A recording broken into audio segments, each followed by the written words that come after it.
reporting. So that is an important part of capacity building that we'll also focus on in this project. But research cooperation, there's various components to research cooperation. We've included formation of a cluster of energy for climate stakeholders, early stage researcher empowerment, which would be with knowledge and capacities, knowledge transfer for climate solutions, energy for climate solutions. This would be through the partnerships with the universities and the programs we'll develop. Organizing international scientific conference at the end of the project. This will be like one of the main outputs of the project, where we will be in Armenia holding an international conference on energy and resilience, sustainability, security. We'll decide what exactly the focus will be. The third package is capacity building. And this would be not only researchers, but also research administrators. That's a very important part of research capacity building, administration capacity building. We'll offer micro-credentials, and later on we'll hear about what that means. And training courses, online training courses for people to be able to benefit from the offerings. We will be developing serious games, simulations that will help the capacity building process. And we would develop guidelines of how to effectively connect academic, business, and government engagement together. So there'll be guidelines that we'll develop that will help in the future those who want to approach this kind of transdisciplinary approach. Stakeholder engagement is very critical. So we will be forming kind of a cluster of experts and stakeholders, and we will use what is called the quintuple helix approach. And later on, I'll talk a little bit more about that. That's bringing very important components together, and also applying enhanced capacity for research excellence. That's the other big component. So the big first block was building research excellence. Second is applying this excellence, and the third big component is the impact of all of this. And multidisciplinary research projects will be under this applying our enhanced capacity. And so we will conduct several multidisciplinary, transdisciplinary research projects. I think 4 is what we have planned to do, and they'll be on various topics. We have already in the proposal suggest specific directions of research, but even though there are only 1-2 sentences, so there's a lot that could be interpreted under each one of those topics. So that's where we would get a lot of involvement of various stakeholders to define more specifically, co-create the specific project, research project kind of scope. And then, of course, preparing articles, peer-reviewed journal publications, and so on and so forth, preparing roadmaps, policy briefs, all the stuff that will help amplify the impact of academic research. Because academic researchers think all they need to do is publish in a peer-reviewed journal and they're done. Well, that's only impact in a very minimal and perhaps trivial way, unless you're, some specific kind of researcher. But I think when it comes to domains like energy transition, it's not enough to publish in an academic journal. You need to also reach out to policymakers. You also need to reach out to businesses and impact their understanding and behavior. So, and therefore, the impact component will heavily focus on those. And a lot of that, what we develop in this will be sustainable in a sense that once the project is over, it will still be there. The micro-credentials will still be there. People can use it, can get micro-credentials out of the training programs they go through. Okay, so excellence, expected results across 5 key research excellence dimensions. I won't go through this in detail, but in all of these, we have specific performance indicators, key performance indicators KPIs we have to achieve, and the proposal specifies those. So that's it. Thank you very much for a general introduction. And next we have Fabiano Palonetto from Maynooth University. And he will talk about the current global trends in energy transition research. Please. Good morning, everyone. Thank you very much for inviting me here. My name is Fabiano Pallonetto. I'm a professor at Maynooth University. As you can probably understand from my name, I'm not your typical Irish, but I have some Italian origin as well. So I would like to thank you, Alan, for inviting us here. I would like to thank you all the consortium for including us as well. So today I'm going to give a sort of brief overview of some current global trends in the energy transition. Of course, this sort of intervention will be biased by the research of my team, will be biased by the different projects that we have. So while I was thinking, what to discuss about, I decided to go a little bit towards a more practical approach and show you what we are really working, what my team is working, and how this sort of number of projects are basically integrated in a sort of European trends for the global transition. Before going there, I just want to give you a couple of words of my background, because I'm a bit a multidisciplinary research. My background is computer science. My PhD is in engineering. I work in a business, and I have a multidisciplinary research team together with Dr. Amy, that is here, on energy transition. We are working actually on energy system integration. And energy system integration is a big global trend because, we can put all the renewable energy that we want. We can have electric vehicle, we can have wind turbines, we can have, liberalized market. But if this technology, they don't talk between each other, then we can harness half of the benefit that we could. So that's why, I think the European Union has done quite a lot in energy system integration, and, quite a lot of the project. We have more than 12 funded projects in our research team. Is a team of 20 people. Our research project really reflect in a small part of what, the European Union is doing. Okay, just to give a bit of context, this is the sort of the latest data of energy supply in Europe. As you can see, we are looking towards the decarbonization of our system. However, oil and coal, they still play a good part.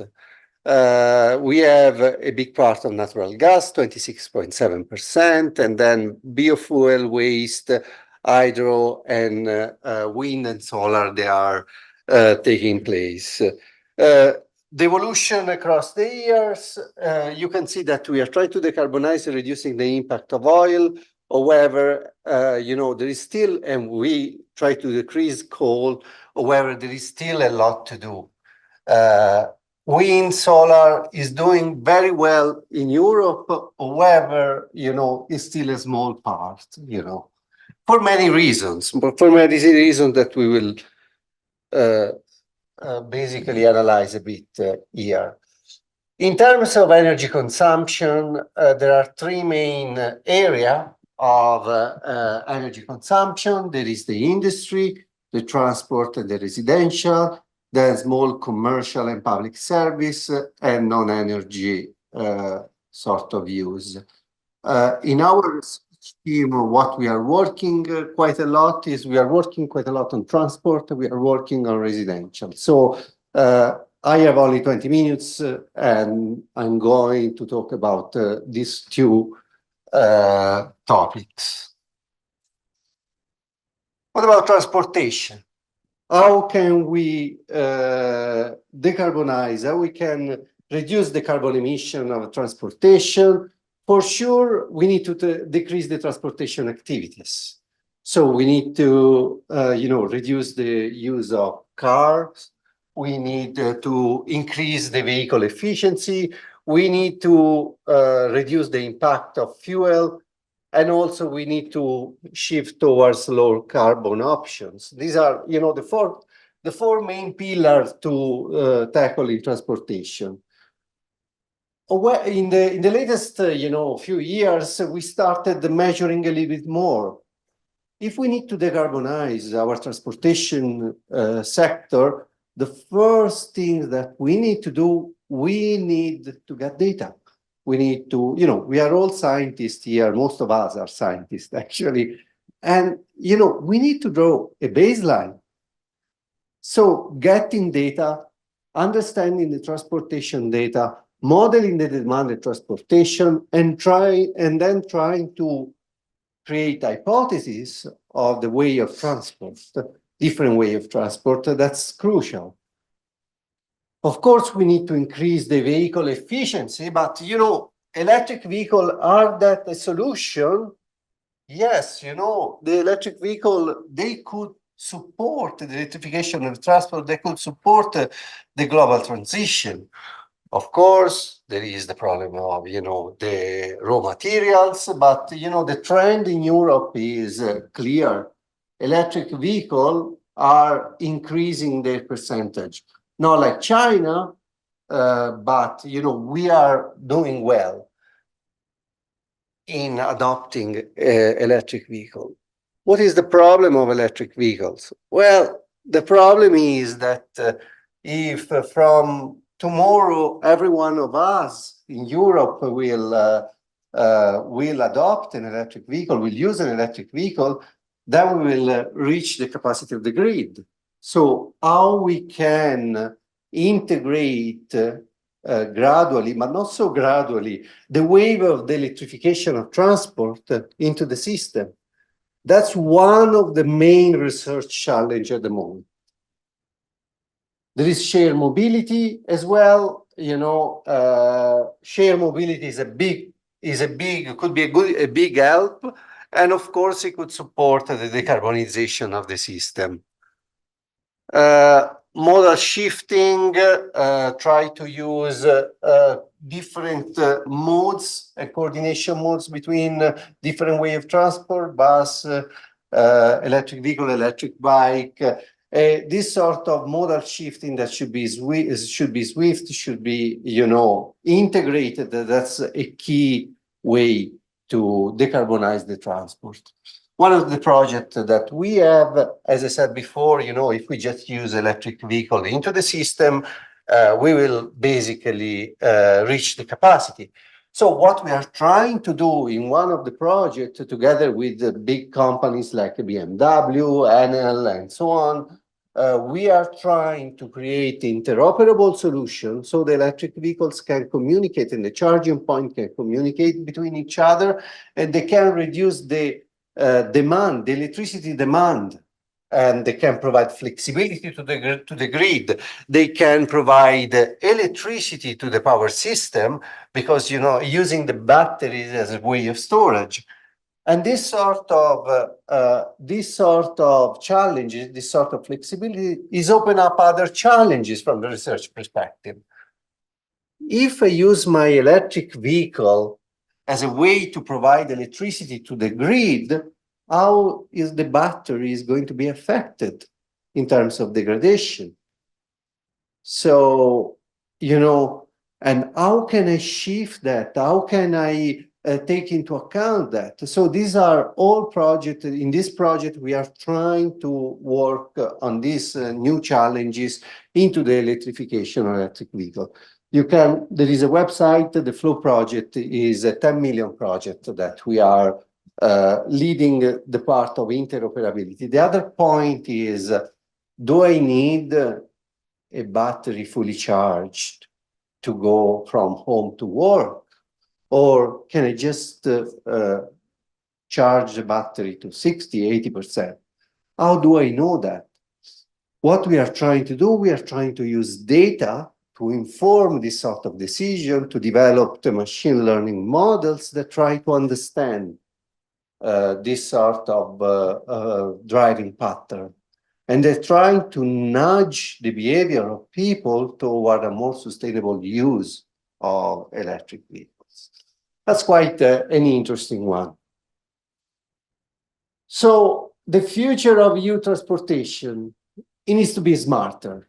That's the key point, you know.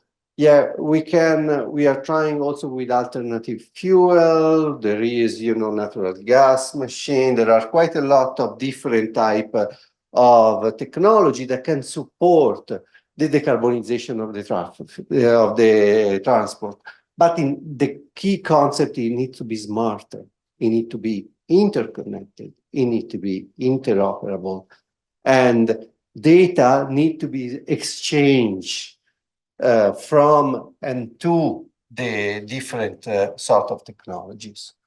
It need to be accessible, inclusive, multimodal, so bike, bus, public transport, electric vehicle. It need to be connected and need to be built from the ground up. It need to adapt to the transportation demand. And this is what we are seeing with the project that we have in this sector. Another trend is try to mitigate the emission and try to reducing the life cycle of fossil fuel emission, reducing the system waste, and try to model emission. Why? If we model emission, then we have a way to understand what are the main factors that contribute to the emission. At that point, we can make interventions that are targeted to harness the best, you know, measure to reduce it. Another effort of the European Union is try to empowering developing a low data setting countries. So in Europe, we are trying to have this sort of data ecosystem. We are trying to harness data as much as we can. Not all the country, they are able to get the same data. So what we are trying to do, we are trying to use the data and the model that are built on data in Europe toward countries that are not, you know, this sort of data prosperity. And this is something that is very important to contribute to the decarbonization of our main system, because, you know, we probably import some of electricity from these countries. There are some interconnectors. So trying to help them to decarbonize, this is an important part. Oh, electricity. And, you know, electricity is a big thing. We are trying to transition to low carbon electricity sources, solar, wind, hydro, and nuclear, and try to phase out carbon emitting source. We are trying to reduce the emission from the power plants, and we are trying to implement these changes across all countries and contexts. And this is a very important trend because, you know, having more renewables means that we could have a reduction in the carbon emission. However, the renewables are variable. So how can we integrate in a power system that needs a stable frequency at each moment? We can do it through demand forecast, generation and demand forecasting. So in the latest years, we are trying to work quite a lot on forecasting. Forecasting is crucial.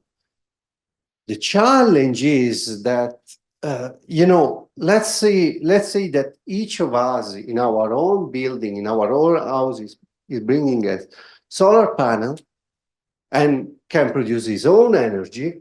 Then there needs to be a way to forecast exactly that sort of single building, or we can forecast aggregated building, but it will not be so accurate if each of us has different profile, demand, and pattern. The aggregation, the typical aggregation that the TSO are doing, they just aggregate and forecast like thousands of buildings together and they find that the error is quite low. It doesn't happen if we increase the penetration of renewables.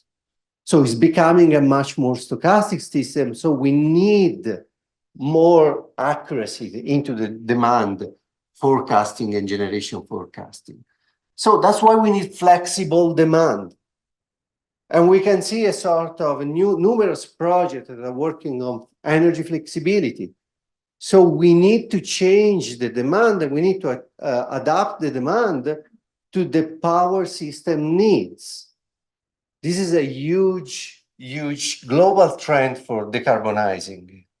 When we have solar, maybe we don't have the demand to use all the solar, so we need to have the capability to shift the demand when there is a production and generation of electricity. So energy flexibility, virtual power plant are taking place. And AI, machine learning models, and communication IoT system are making this possible. Cities and buildings. We have seen before, you know, we are 40%, sorry, of electricity, of energy is basically consumed by buildings. So what can we do to make buildings more efficient? Before we were, you know, the provost said that, you know, you were doing quite a lot with buildings, commercial buildings, the buildings of university. At the same time, in our university and in Europe, we are trying to work on building quite a lot. We are trying to create a district level energy use demand profiles. We are trying to use infrastructure to harness data from sensor in buildings. We are trying to create much more data-driven scheduling for buildings and districts. One of the projects that I'm leading is this Nexus project. It's a 16 million project that is a sort of co-funded by the SFI, that is Science Foundation Ireland, and private funding capital. What we are trying to do, we are trying to create develop an energy system that is resilient, that take into account the transport, the water consumption, the offshore wind, because it's a big thing in Ireland, the offshore wind, much more than solar, although solar is getting there, and trying to work on cities and communities. And these four pillars, they are impacting society, climate, they are providing data and the finance. So this project basically gives a sort of understanding of how the European Union, but also local and national government, are committed for the decarbonization of our society, for the development of a new energy system that is green. So what we are doing to build for, you know, in this project and our strand specifically, we are trying to model building with a level of detail that is only belongs to research. But what we are foreseeing a level of modeling that allow us to really understand the nature of building, the energy consumption of building, will really allow us to understand if a single measure, installing a solar panel, putting sensor, how much it will contribute toward the decarbonization of buildings. But we don't finish there. What we are aiming for, we are aiming to create digital twins, not only of buildings, but also of cities and, you know, district. In this case, you can see, you know, this is our minute university campus. So we are creating a digital twin. What is a digital twin? It is a representation. It's a simulation, but it's a representation, it's a software representation of an area, a district. So we can test our algorithm, our profile, we can test flexibility, and we can use this detailed simulation in order to develop a control algorithm that allow energy trading between buildings, allow the creation of what we call energy communities. what is an energy community is an area where, a set of citizens or, a university could be, they have the common interest to decarbonize that area, to improve the penetration of renewables, to, put more electric vehicles and so on. So they join together effort, they create a committee and they try to implement real measure in the community. So this change and what the support that we are providing to them as a university, they allow them to understand better what are the measures that contribute to the decarbonization. Of course, the system is becoming very complex, both from the generation, the transmission, distribution, but also the residential part. So how we can tackle it is not easy. We cannot think that we are using the energy and electricity like we did 20 years ago. We have quite a lot of tech, we have quite a lot of, different type of appliances and so on. So what we envision a society, we envision a set of new technology that allow these appliances, this sort of technology to communicate and auto-balance between themselves. That's why what we are working on, still 7 minutes, plenty of time. So what we are working on is on local flexibility market. What is a local flexibility market? A local flexibility market is an electricity trading mechanism between buildings to optimize the distribution part of the grid. So the problem of distribution is that with more renewables, with electric vehicle, we need to defer the reinforcement of the grid. Of course, the transformers are overspec, typically overspec. However, DSO, distribution system operator, they didn't expect that we would have such electrification of thermal loads like heat pump. They didn't expect that we would have electric vehicle across all the district, across all the distribution system. So they need to plan a sort of systematic reinforcement of the grid. However, this is not possible from the financial perspective. So we need to be smarter. So what we are trying to do, we are trying to create, using this sort of energy communities, using this sort of ICT, we are trying to create a system, a software system, an IoT system that allow data to be exchanged seamlessly between different buildings and allow the creation of, this sort of energy trading, automatic energy trading mechanism. We have several projects on that. We are working on a main area in Minut. Minut has been designed as a sort of decarbonized area. We are trying to create a demo pilot of this local flexibility market.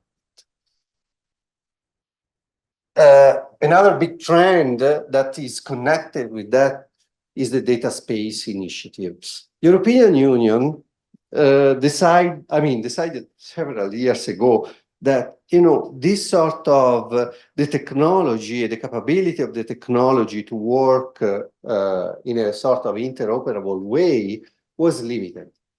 Because what happened from the business perspective, big player, they develop their own technology, and what they do, they work in silos. So they try to have, you remember, operative system. Is Microsoft compatible? Is Linux compatible?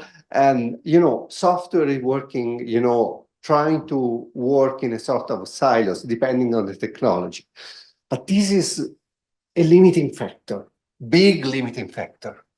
If I have the sensor for a technology A in my building, they for sure will not talk with sensor from technology B. There will be no communication because each of them, they're trying to basically sell their own standard. So how standard can be, be created if big player, they will set a standard. And so maybe there will not be a standard. So the European Union has decided to develop this new concept of data space. In 2020, they decided this is not useful, that each company put their own standard, their own sort of data infrastructure. We need to find a common way to exchange data. And so they decide to basically work on this data space initiative. Data space initiative that have four different benefits. Interoperability between different components, trust. So how do I know that the data that I'm gathering for that center or that company and so on, that provide trust? Data value. They want to, especially in the energy sector, energy is quite an old style sector, dominated by few sort of players, but they want to open this data value economy. What does it mean? That people, companies need to share in a certain ways, certain type of data, energy consumption, and so on, so we can enable that sort of data-driven economy based on AI, machine learning, forecast, the things that we were discussing before. And they want to enforce a sort of high-level data governance. So it's not easy. They started in 2020. There was a sort of convergence period, 2-3 years. And now in December 2024, they are going to come up with what is called a data space infrastructure called Simple, that it will provide a standardization of data exchange mechanisms for different sectors. And one of the sectors will be the energy sector.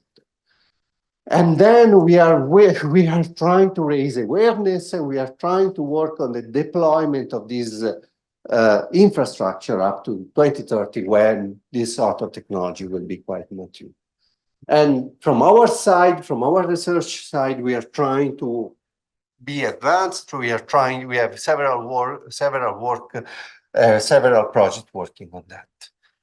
We are working also on a mobility data space for the mobility sector that will communicate with the energy data space and will try to support the decarbonization. Just 1 minute.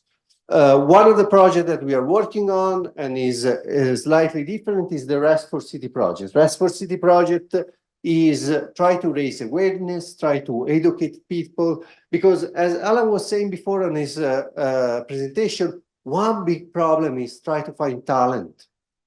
The energy sector, the mobility sector, they are looking for talents that can drive this transition. And it's very, very difficult because people are not aware. People are coming to the university, they have a sort of understanding, but then they need to be upskilled in this green transition. So REST for Cities is developing a framework that allow people to be upskilled into the topic of renewable energies in urban areas. This is a big topic. I'm not going to detail, but this educational framework is quite successful. We are experimenting with micro-credential, and this is one of the exploitable results of REST for City that we would like to bring also in STREACS. And we think that will be useful, this sort of cooperation. And we have our platform, and we will go through this platform in the next maybe year or two, when we will develop a specific micro-credential for STREACS. Last comment, and then I finish. There is a big problem in the energy sector. The energy sector is one of the least gender diverse sectors in the global economy, where female have a 15% less same seniority for compared to male position. This is something that we need to work on. Why? Because innovation starts from each of us. We need to make sure that each of us, we have equal opportunities to create an impact in the sector. If you look at the data, only about 11% of startups are led by women. And this is a huge problem in the innovation of this sector. So one of the main trends, and we'll finish with this sort of comment from the European perspective, is that we need more gender equality in bringing innovation in the energy sector in Europe and beyond. And I'm glad that, in this project in STREACS, we are making a big focus on it.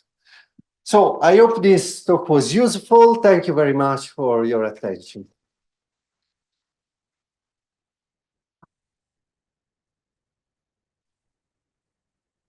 Thank you very much. Thank you, Fabiano. This was a lot of time, kind of idea bombs, right? And sparking thinking in different directions. Thank you very much. So just for the sake of time, let me quickly go over to the next speakers, Mattia De Rosa and Tommaso, Terenzio from Artemat and from University of Genoa. They will talk about micro-credential programs and these kind of whole education and training aspect and serious games that could be used to improve capacities in the center. Thank you, Alan. Yeah, of course. Where is the? No, this is Fabiano's. So it's one of Is the other one? No.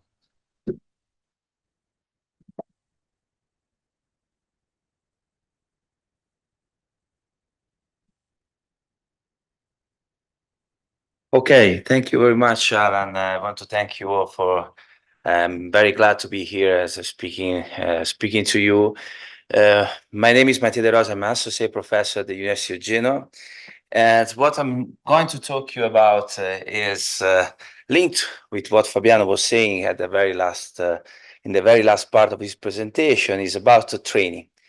It's very important that we start training in order to upskill people, professionals, in the field of decarbonization.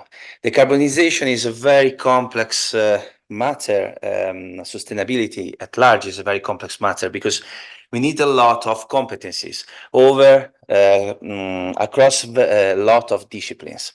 So this means that we need to implement training schemes which are not only the standard university courses, but actually we need to go beyond that. So we need to have programs for what is called the lifelong learning. So we need to have a framework in place in order to allow people to keep upskilling themselves or also reskilling. Of course, this is related to quality education. So we are aligned with. We need to be aligned with the Sustainable Development Goals number 4. So these training schemes needs to be accessible. They needs to be affordable, because equal and affordable access to education is an important pillar for the sustainability. It's part of the sustainability framework. So we need to promote sustainability. We need to have green and digital skills, and we need to develop the human capital. This is in line with the European higher education area. So in this sense, we need, that over the last decades, there have been a lot of innovation in the European higher education area. We started in 2007. Actually, it goes a bit beyond that, but just for the sake of clarity and just to not waste too much time, you can see in this slide the kind of evolution that was actually implemented by different ministerial conferences over the last decades. We started from the student-centered learning. So it's very important that everything we do as academics, as teachers, as in our courses, both at the university, but also beyond for professional and vocational training, is actually aligned to the student needs. This is an important aspect. The first innovation was that students are actually stakeholders. are stakeholders for us when we design the courses, because we need actually to align our objectives, educational objectives, to these, to their needs. Then, of course, there is a lot of different aspects, and you can see that in 2020, there were the digital skills, the diversification and multidisciplinarity of courses, but also the micro-credential, and we'll get into it a bit more later. So basically, what we did in collaborating with different universities, and was briefly mentioned by Fabiano a few minutes ago, is we develop a kind of capability framework based on micro-credentials. So basically, we want to provide, we design a structure to develop skills and capabilities. This is based on two things, basically. The first one, we need to map the needs that we have, because, of course, any educational framework needs to be aligned to the student needs, to the learner needs. So what we did, we actually developed a way to try to understand which are those needs. And then we use micro-credentials. Micro-credentials are, just quickly, micro-credentials are the record of very small units of learning. These units, of course, these micro-credentials are a kind of a small courses with a very specific objectives, learning objectives. And the design of this micro-credential is based on the mapping that we had, of course, before the courses. So basically, the target is to provide a personalized, flexible training to professionals. One of the basically this capability framework, as you say, this is what is called the co-creation process. So when we design these courses, we need to understand the needs, as I said before. So basically, we implemented this structure in which we interact with stakeholders, and this is it will be a very important part also for STREACS, because we will need to do that. So basically, we have a direct interaction with the stakeholders. Stakeholders can be companies, can be institutions, can be students, of course. And during this interaction, we try to understand which are actually the knowledge gaps and the skill needed by the students. On the other side, we also implemented an artificial intelligence-based job analysis, in which we created a kind of tool that is able to interrogate, to take a picture of the job market. This picture is actually processed using different algorithms in order to extract the specific needs that are currently on demand in the job market. Eventually, all this process, which is not in a one-way direction, is of course iterative. You need to change, redo it a few times. It ends up with the definition of the specific learning objectives and learning outcomes. These learning objectives and learning outcomes then are translated into micro-credentials. So in this small volume of learning content. Basically, typically, just to give you an idea, a micro-credential should contain no more than between 1 and 3 learning objectives, no more, because it must be small. As I said, when we identify the skills in the skill identification process, which is a fundamental pillar for this program, we use the ESCO classification, which is the European Skill, Competence, Qualification and Occupation, is provided by the European Commission, and is based on knowledge, skills, transversal skills, and language skills. Basically, this classification is used to cluster the different skills that have been identified from the job market. And this is very useful when you design the micro-credentials. Sorry, I'm going quick because I don't have a lot of time, but I just provide you an overview of the results of this mapping. Basically, you have you extracted all these skills from the job markets. This is done by using the artificial intelligence algorithm. And from that, there you have the different classification. This is actually relates to a specific project, which is called Sherlock, which is coordinated by the University of Genoa, and is about energy retrofitting and financing. That's why you have building and finance on the right. This is a specific focus, of course, of the project, but this can be done also for in other fields. Basically, as I said, the skills are actually translated in learning objectives and learning outcomes. We have, this is just a very quick definitions, but they are very important because the learning objectives identify what the teacher wants to do in these micro-credentials. The learning outcomes is what the students are expected to get from these courses. The most important one, from my perspective at least, are the learning outcomes, because they must be clear, they must be student focused, they must be measurable. So we need to be able to measure these learning outcomes.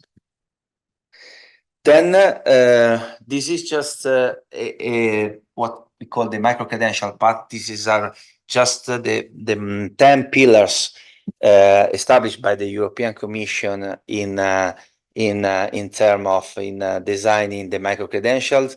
The most useful part aspect, I won't enter into details, but I would just want to say one thing is very important. The interesting part of the micro-credential is that they are scalable, and they can be, of course, they're small, but they are stackable. So they can be actually combined to form larger credentials. This is the interesting part of micro-credential, especially from a lifelong learning point of view.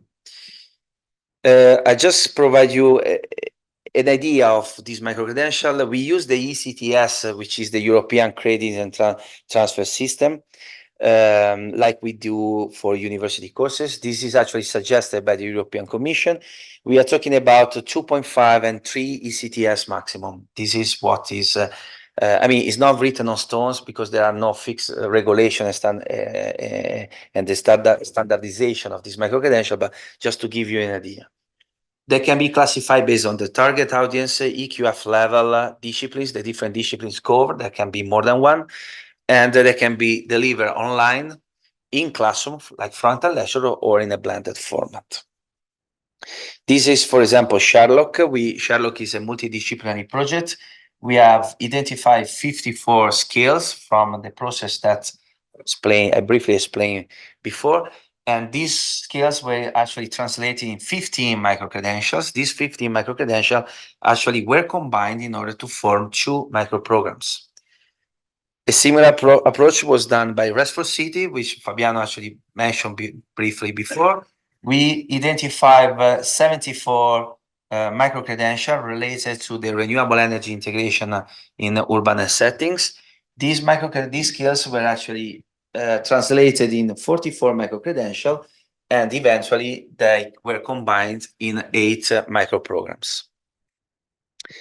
These micro-programs are actually implemented in the MOOC platform that has been developed by Maynooth University.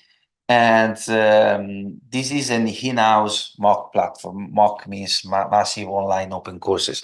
So basically, we own this platform, and all the tools, including the skill mappings and the relation between the skill needs and the job market, are included in this MOOC platform. The idea is to provide a flexible learning. So all the projects we have, like Sherlock, Restful City, and also STREACS, all the micro-credentials will be available on this platform, which is, of course, free because they've been created will be funded by the European Union. So basically, this is a very short overview of what we are doing and what we intend to do also in STREACS. So thank you very much. I would just want to pass the floor. I give you the floor to Tommaso, because he's going to present a very interesting aspect related to serious game. Thank you. Thank you. Just thank you very much. Okay. Okay, good morning to everyone. Thank you, Alan. It's a very big pleasure to be part of this consortium and start this very interesting project. My name is Tommaso Terenzio, project manager at Artemat. We are an Italian company specialized in gamification tools for training, recruitment, and employer branding activities. And new topic, serious game, but obviously linked to the sustainable energy. An experience of serious game and sustainable energy education in the project RES for City. Okay.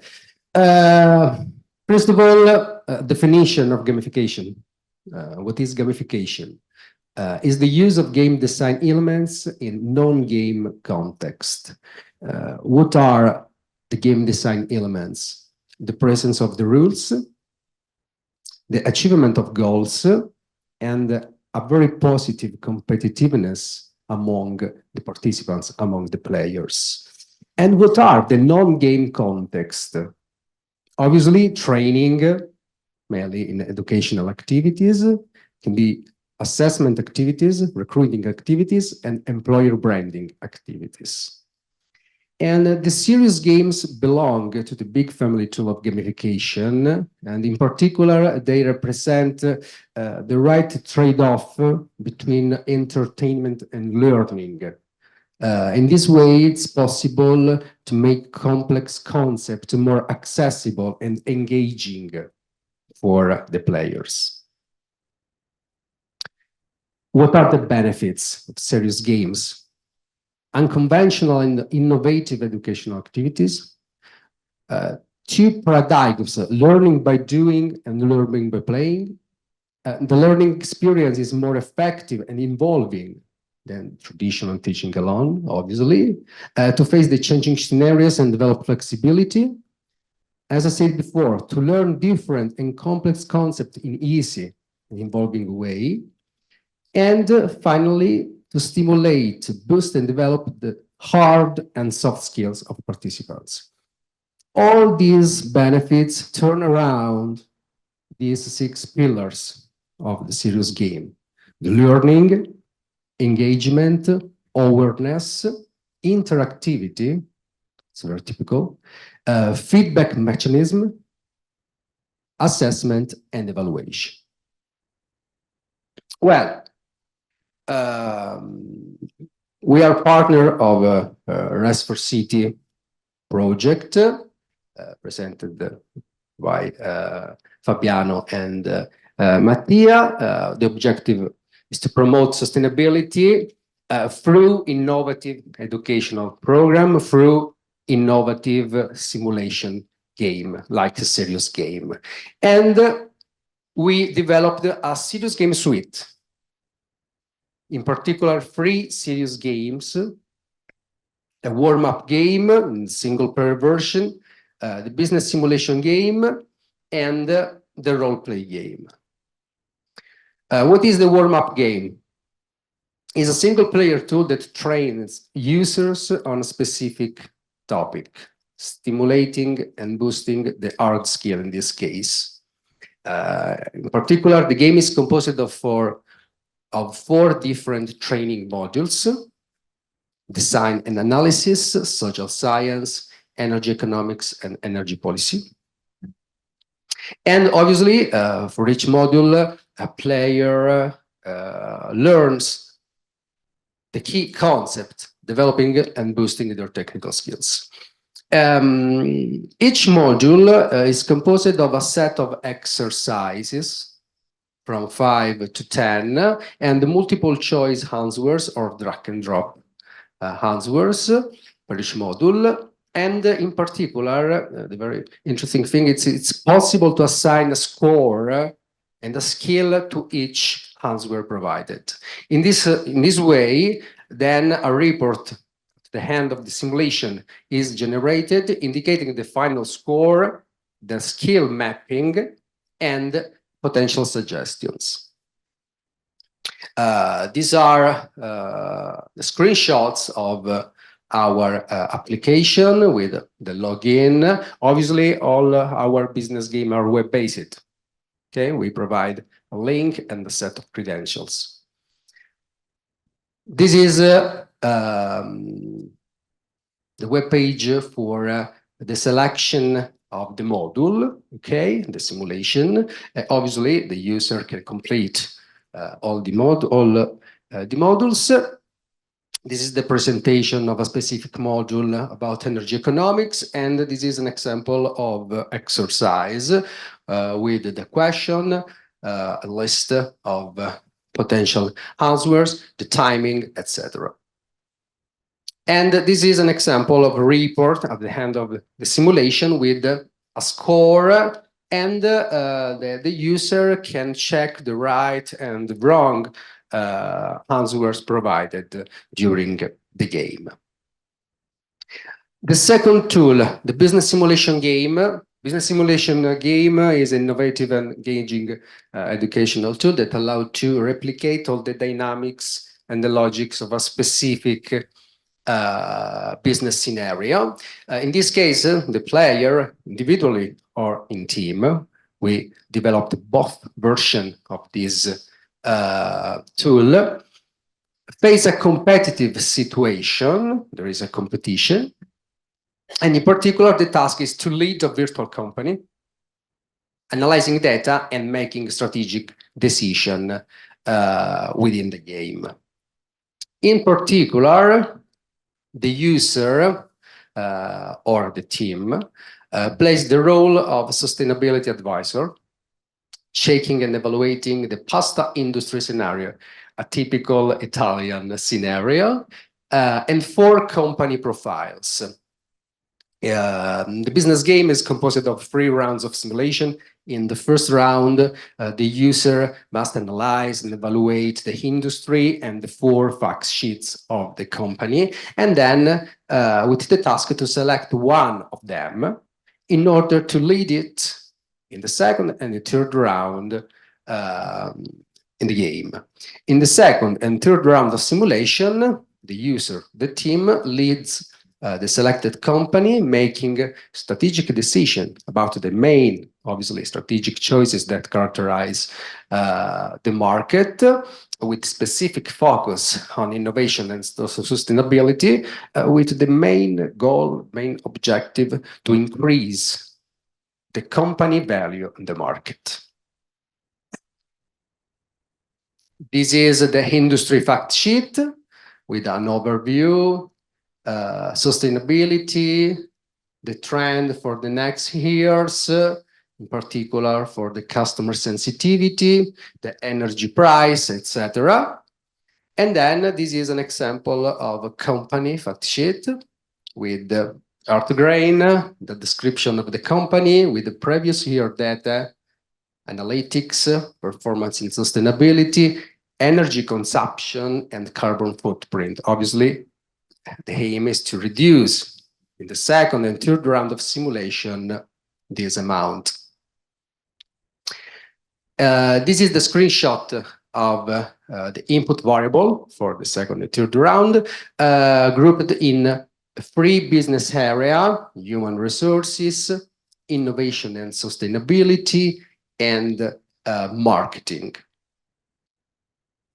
These are the screenshots of the ranking that the platform generates at the end of each round. In particular, participants, players can check the market value and compare it with the values of the competitors, can check the sustainability performance, all the economic and financial elements of the company, can check the energy consumption, the carbon footprint, and round by round, analyzing the strengths and weaknesses of the basis of the strategy implemented. They can modify, they can change their strategy in order to increase these KPIs. The last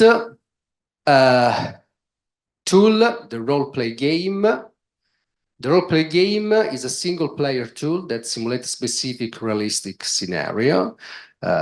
ensure immersive experience for the player that plays the role of the main character in the simulation.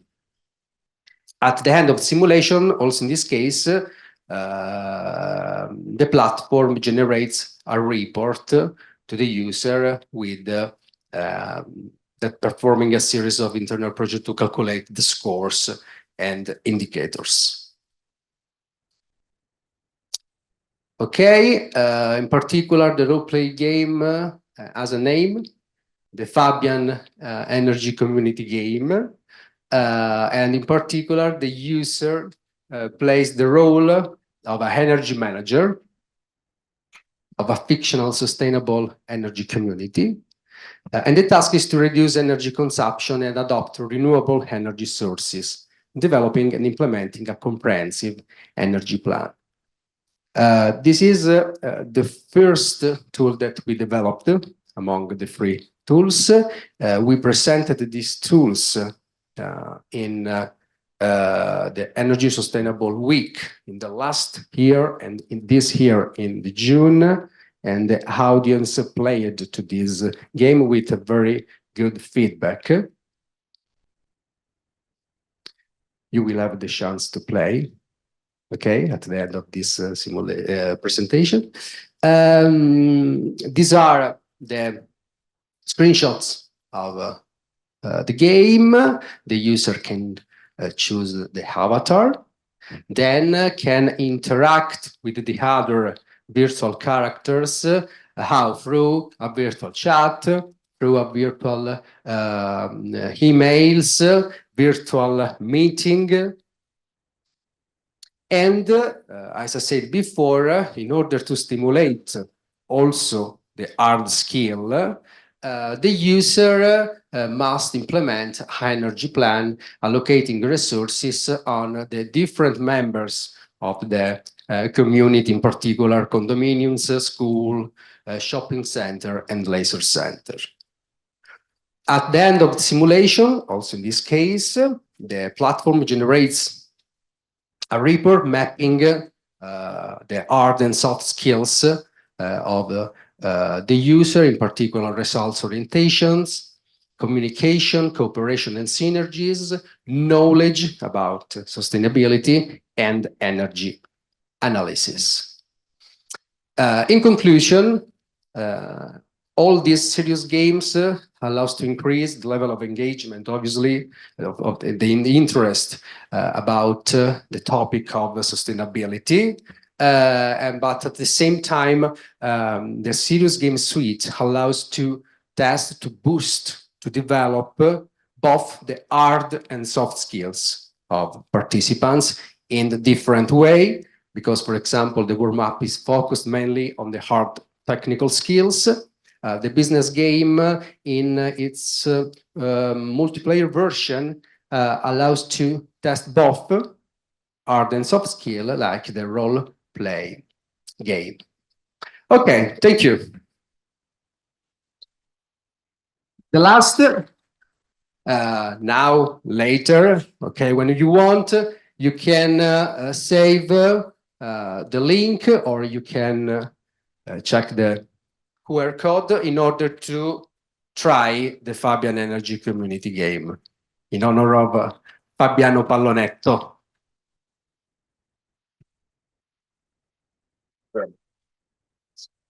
Thank you. I'm so excited. We're going to have games of our own developed under this project. All right, let's now go to Dr. Van Sargsyan and Mr. Romik Aboyan, who will be presenting current capacity in Armenia for energy transition research. We are, in this presentation, will be much more descriptive about what's happening in Armenia and the different places, nodes where research on energy-related topics are taking place. This is kind of an inventory of what we have in Armenia. Okay, please.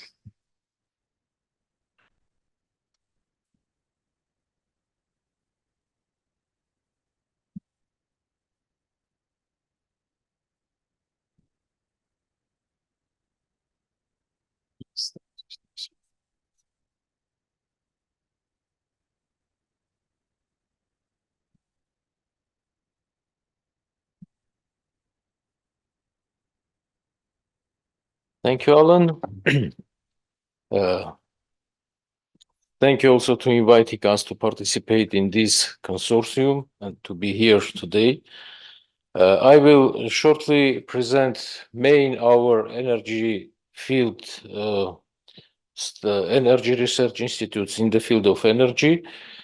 And I would like to say that unfortunately there are few of them available in Armenia now. They are American University of Armenia, National Polytechnic University of Armenia, Yerevan State University, Scientific Research Institute of Energy, Armenian Renewable Resources and Energy Efficiency Fund, and Armenian Research Institute of Nuclear Power Plant Operation.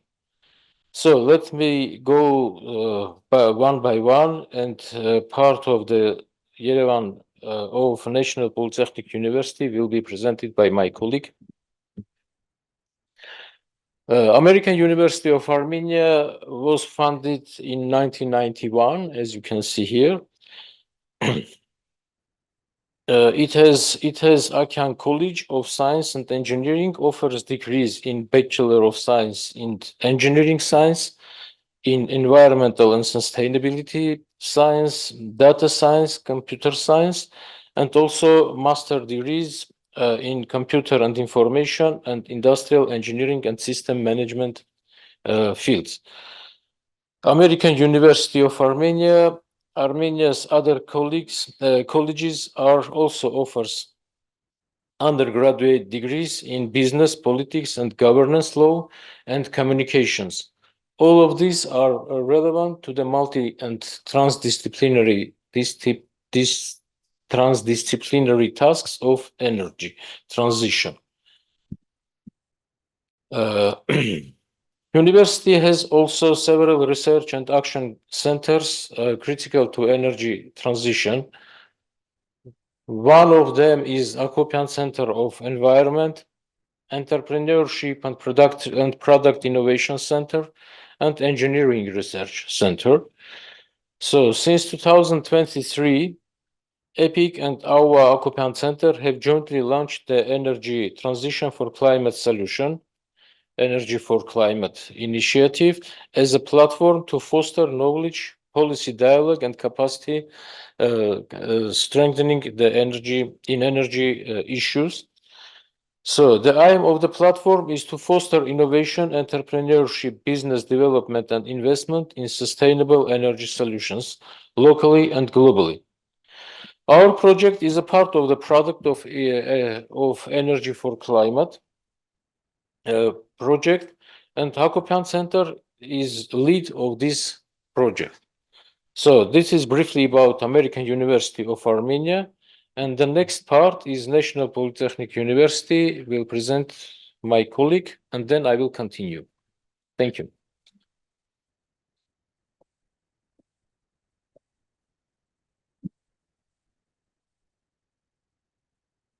Dear guests, good morning, everyone. First of all, I would like to say that I'm glad to be here as a representative of National Polytechnic University of Armenia and be a part of this project. And also, I would like to thank American University of Armenia for coordinating this project and for hosting today's event. Briefly, I will introduce the National Polytechnic University of Armenia, the main institution in the energy field, and our research topics. So the National Polytechnic University of Armenia was established in 1933, and it is now a leading institution in the field of technical science and the technical education in Armenia. It has expanded significantly since its inception, becoming the largest higher education institution in Armenia by 1985 with 2,005 students. And now National Polytechnic University of Armenia offers secondary, higher, and postgraduate education supported by extensive facilities and international cooperation with around 175 global partners.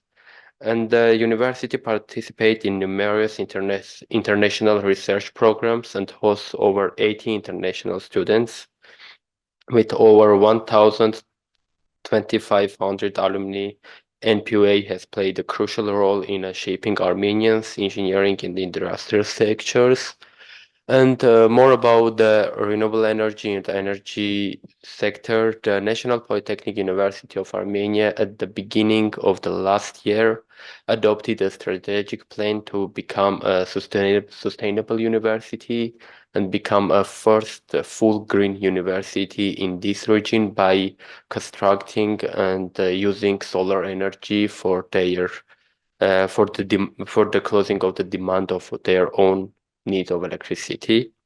And also we created a dedicated team which we call the Polytechnic Energy Solutions, which is doing now research projects in the field of energy, renewable energy, and energy storage systems. This is the topics that in the research capacity in energy field in NPUA. So we have the main institution, the Energy and Electrical Engineering Institution, and the 3 basis laboratories which do energy research. The topics are development of software tools for the design of solar photovoltaic systems, studies on the electrical, chemical, and thermal conversion and application of the solar energy, development of supercapacitors using nanotechnology, development of new photovoltaic devices that follow the movement of the sun, development and production of membrane solar photovoltaic cells, development of new electronic devices for the protection of 3-phase asynchronous motors, development of methodologies for testing and measuring the electrical insulation, physical, mechanical, and thermal characteristics of electrical materials, development, production, and testing of device for measuring the illumination of light source, integration of renewable energy sources, developing technologies and methods to integrate solar, wind, and other renewable energy sources into the grid. And the last and newest ones in our laboratory, we are now developing the smart grids, enhancing the intelligence of power grids through real-time data analytics, demand response, and automated control systems. And this involves optimizing the grid ability to handle variable renewable energy inputs and changing load demands. So this is the brief analysis of our National Polytechnic University of Armenia's research capacity. And I was also to add that during this project, we hope to increase this capacity more and more in our university, for all our universities, and by doing this to shape a new and secure energy roadmap for our republic. And so thank you everyone, and I will pass the word to my colleague to continue this presentation. Thank you.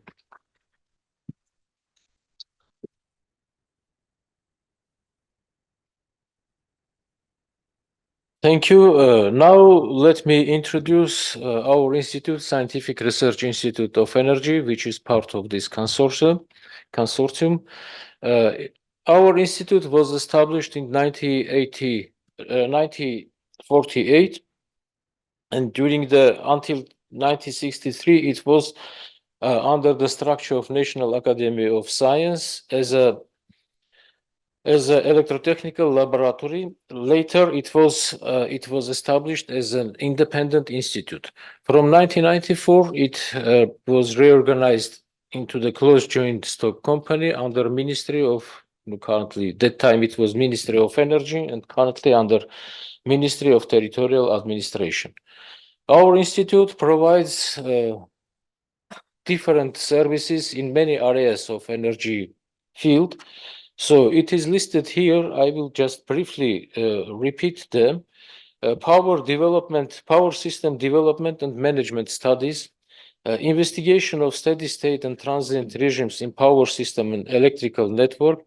We have developed our institute developed our software, individual software, which can calculate different types of power system regimes, steady state regimes. It can calculate many energy flows from, let's say, from each power plant to each consumers, and we can analyze this pathway of supply of electricity to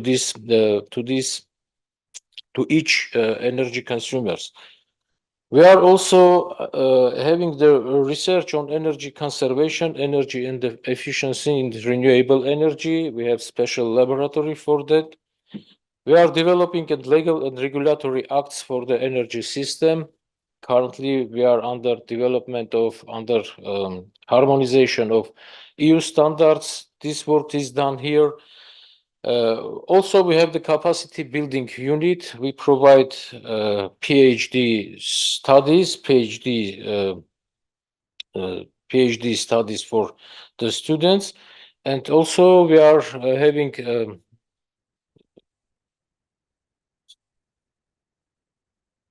we provide studies for electrotechnical expert specialists in power system companies.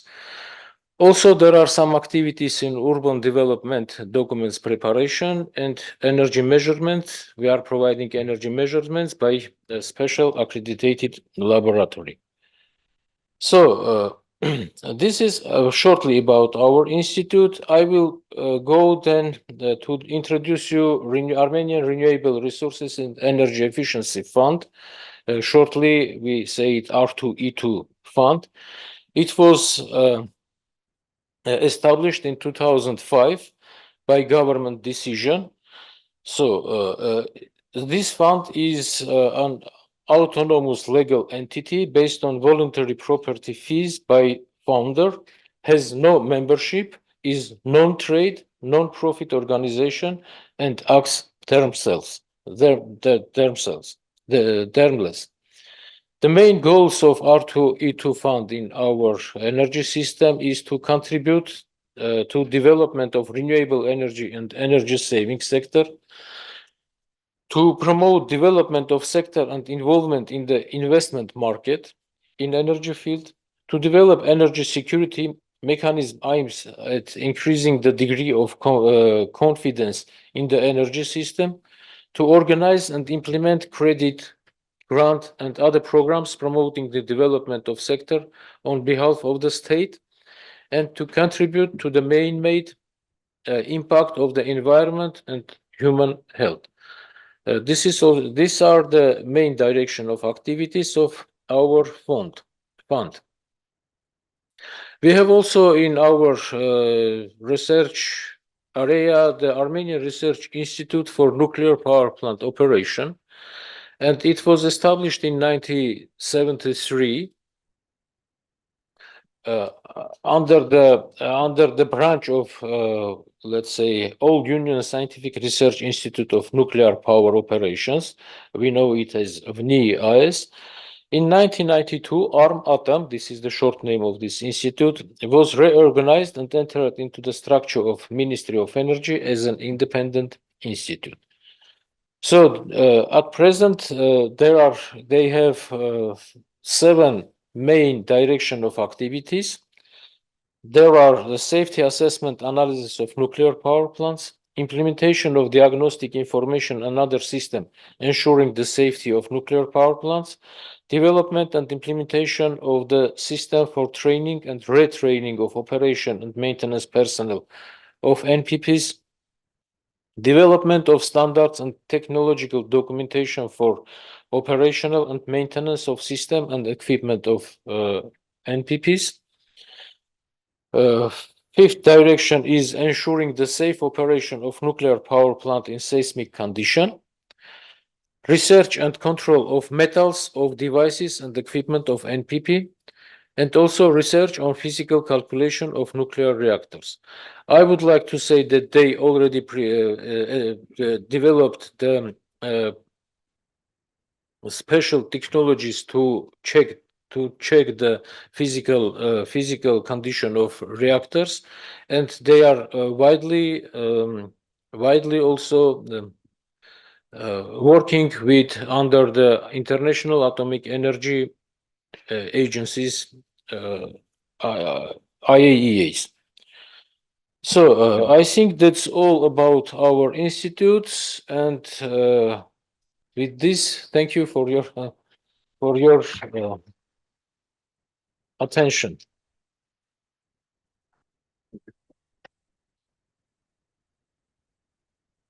Thank you very much. This is what we have in the country, but what we also have in the country is a very active private sector. And this is what we're going to talk about next, kind of the collaborations anticipated in this STREACS project. And the very active private sector is more and more also taking on the role of intellectual leadership. For instance, Solaron had started independent with FAST Foundation roadmap for energy independence of Armenia.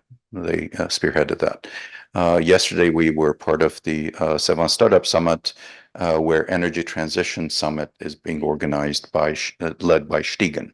So we can see that the private sector is seeing a need for some kind of intellectual leadership, and we're very glad that they're taking on that role, and we're very glad that they're also bringing the people together, which we can leverage in this project. We can kind of tap into and make sure that we are effectively connecting all these pieces.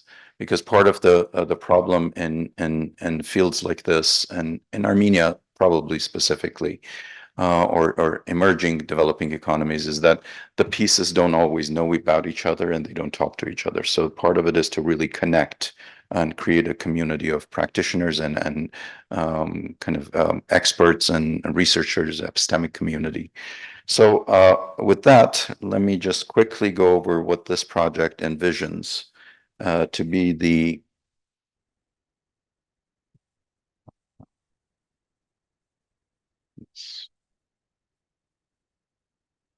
I need to put on my reading glasses. Otherwise, okay.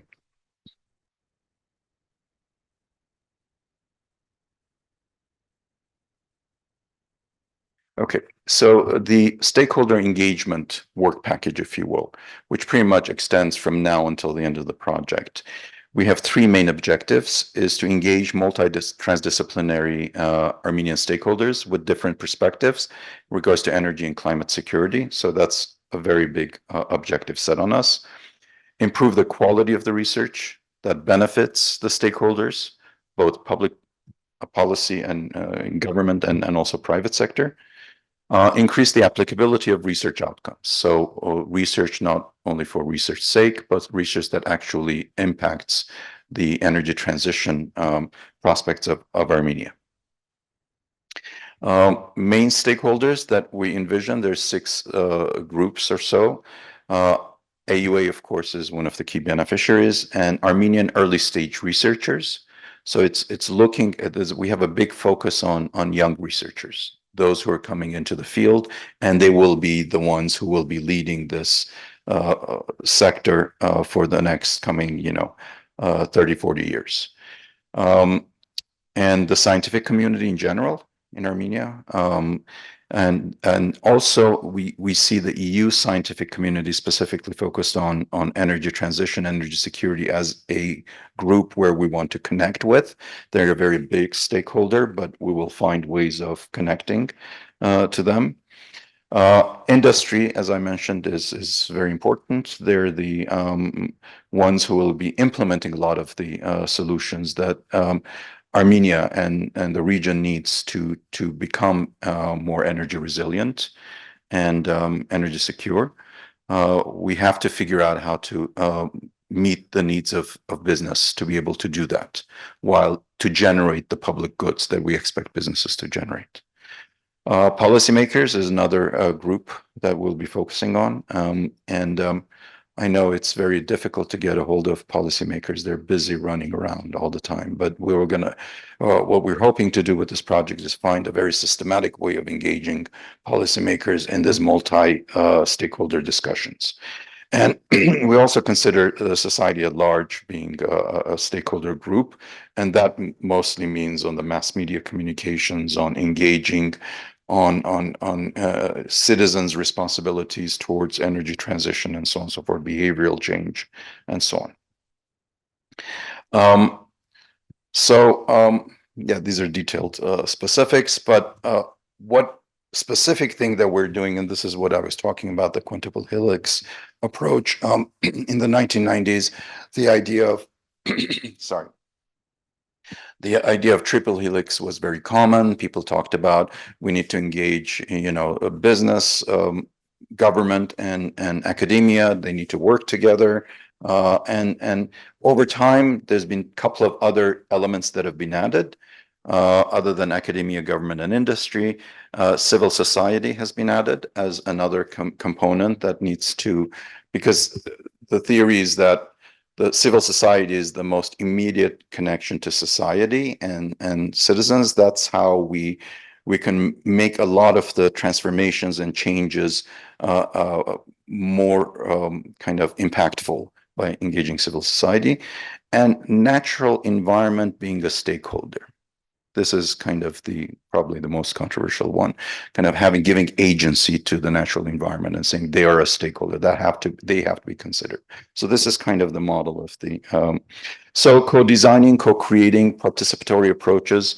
We will not invite bears and wolves to our stakeholder meetings, but we will have organizations and entities that represent their interests. A series of co-design workshops. As I mentioned, a lot of the work we do will be is already defined in the proposal. Otherwise, we wouldn't have been funded. But there's still a lot to be detailed, and for that, we need to engage various stakeholders. So this is overall our kind of stakeholder engagement approach. As I mentioned, we hope to connect to all the networks that already exist, and also create maybe a bigger network of all these various entities. One thing I want to point out, and I don't know if this will. You can't use laser on these screens. Sorry. If you look at under industry associations, part of the project's efforts are to deeply network and connect with European area on sustainable energy. For instance, participating in Sustainable Energy Week, European Energy Market Conference, Sustainable Development and Energy Networks, Water and Environmental Systems Networks, and so on and so forth. So there's a lot of work, and our European partners will really help us identify the key networks we need to engage with. That's part of the objective of the program, and particularly getting early researchers to become parts of these networks. So this is an overview of the collaboration plan we have. We have 10 minutes to the end of the event. If you wish to say anything or ask questions, we will be more than happy to entertain them and address them if possible. So any questions? And there are microphones on the sides that you can use. Very reserved group. Please, Leva, please come up here.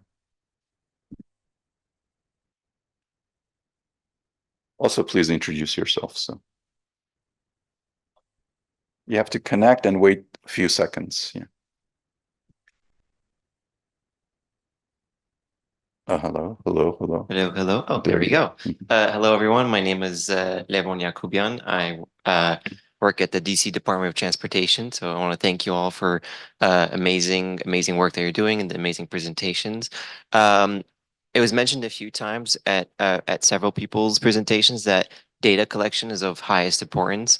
So I'm curious to see what efforts are being done and to be done in Armenia regarding data collection, and in what realm is it predominantly done? Is it energy sector, transport sector, etc.? Because it's about Armenia sector, let me just broadly address that question. That is all to be defined and figured out. Data is a very resource intensive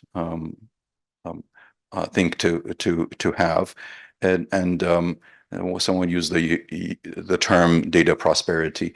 It may be a luxury for many places to have very good quality data, So we need to figure out in contexts like Armenia, what is the most effective way we can navigate data collection, and while at the same time meet all the privacy, the cybersecurity issues, and so on and so forth. But the fact that we need more data is comfort. It's goes without saying, and that's one of the challenges we're going to set for our research project. So I don't know if anyone else wants to add anything. The thing with data is there's a lot of data we're not using, and there's data that we need that is not there. So it's kind of navigating and inventorying and understanding what we have and what we don't have. That's going to be one of the tasks, I believe. Fabian, you wanted to add something, please?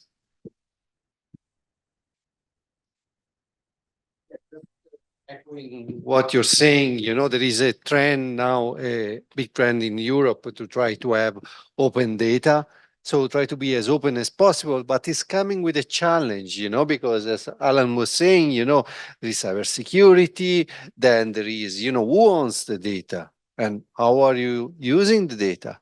Are you using my data to create a business for yourself? Is that, how can we regulate that? So, this is a big problem, not only in Armenia, but also in Europe at the moment. So, trying to figure it out, pathways to try to be more open as possible, but at the same time, preserve, the intellectual property, preserve the ownership of the data. That's a big challenge for all the world at the moment, but we need to address it if we want to create an economy, and we are creating an economy that is not being dominated by Google, saying Microsoft, and so on, but it needs to be shared as much as possible. So people with, startup, business idea, entrepreneur, and so on, they can use this data for the benefit to make a real impact, to create jobs. That's, a huge challenge that is not tied only to Armenia. What we can do within the STREACS project is try to use the best practice, and Europe is quite good at that, I have to say, and try to knowledge transfer, and try to create some sort of framework that will be used not only in this project, but also for further endeavors. Thank you. Any other questions? Inspired? Yeah, Nora, please walk up to me.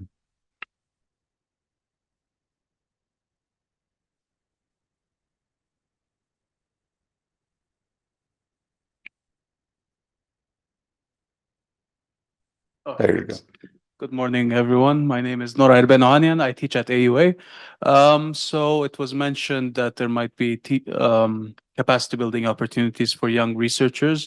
If there are students doing their masters or PhDs, and I know it's a multidisciplinary project, how can are students going to approach and come up with ideas, or are there a set of topics that they would like to work on? And if they have a few ideas, how can they put forward their ideas? Thanks. Thanks for the question. I think the way it will work is that we will make announcements to solicit ideas or solicit participation in training programs, because otherwise it's going to be very difficult to manage. So there are going to be periods in the 3-year life of the project where we'll say, in the next month, we're accepting applications for this training program in Ireland or in Italy or something like that, or here in Armenia. And so that's how it's through a series of announcements that we'll make. That's how students. So the key thing is to make sure that students are actually receiving the information. Internally at AUA, we have various systems which students have successfully blocked from their emails, and they're not reading a lot of our emails announcements. So it's making sure how to break through that. And I would expect also Polytechnic and Energy Institute is much more kind of smaller, and it's easier to communicate things, perhaps, I don't know. Well, but communicating and kind of opportunities, it's a real challenge for us. And that we need to overcome. And Polytechnic may also have an approach, and we'll also reach out to Yerevan State University and other institutions that may have students interested. Yeah, go ahead, please. Hello. No, I want. I am Vincenzo Vincenzo, Bianco from University of Campania. I'm representing University of Campania today. Just to follow up on a earlier question, in the proposal, I mean, we are responsible for that work package as University of Campania. There is a structured process we need to set up and follow. And the other thing I want to precise that most of the capacity building program is conceived to address early stage researcher that has a precise definition in European Union terms. If I'm mistaken, but in the afternoon we are going to check precisely. Early stage researchers are graduates, master students, graduated within 5 years from the graduation, that in any case haven't completed the PhD program. So these are... Sorry, have or have not? Have not completed. But, okay, So PhD students would qualify? Within PhD students can, if they are within 5 years from their master graduation. But we need to read precisely the definition from European Commission and stick to that definition. But Our announcements will specify who's eligible. We must specify everything. And the other thing is that we committed to respect as much as possible the gender balance. And obviously, all the criteria of the selection must be publicly advertised. This is important for transparency. Thank you. Amy, you're the only non-Italian, non-Armenian here. Do you want to say anything? Or because you have a very interesting field of work you do, which is social engagement and societal transformation. Any hopes you have for this project and how that could, if you could just, can you give her the, yeah.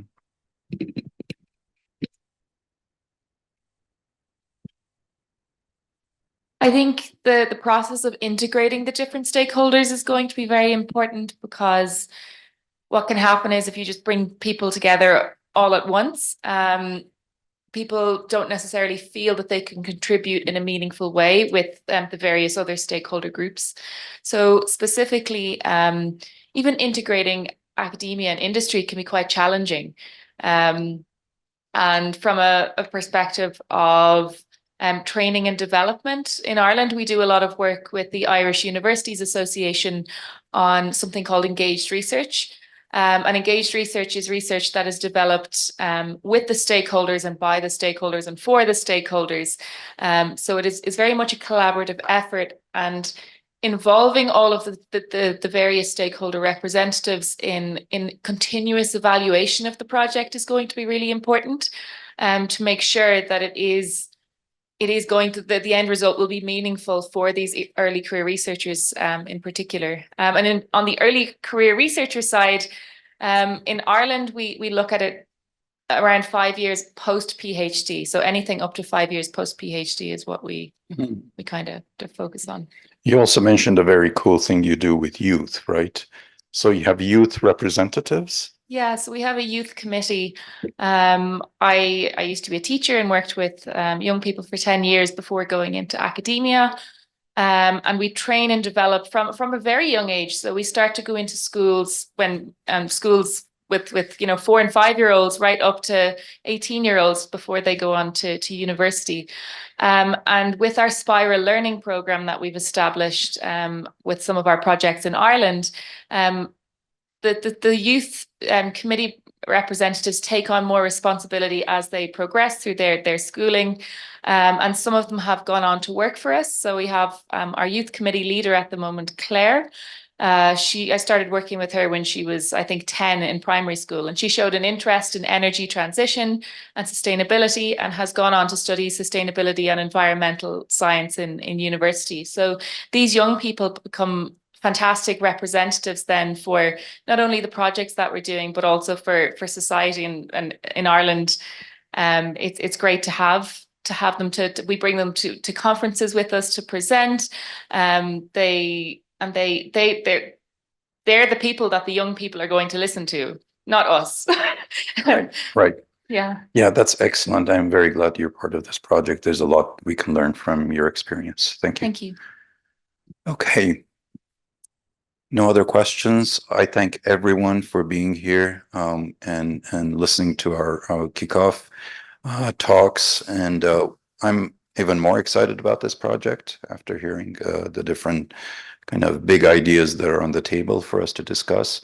And we hope to be well on our way by the end of the summer, and we'll regularly update everyone on where we are and what we're doing. So producing a newsletter and informational newsletter is one of our communications activities. So you'll keep up to date with us through our emails, and don't spam us, don't put us in the spam category, because we might share interesting stuff. Thank you very much. Bye-bye.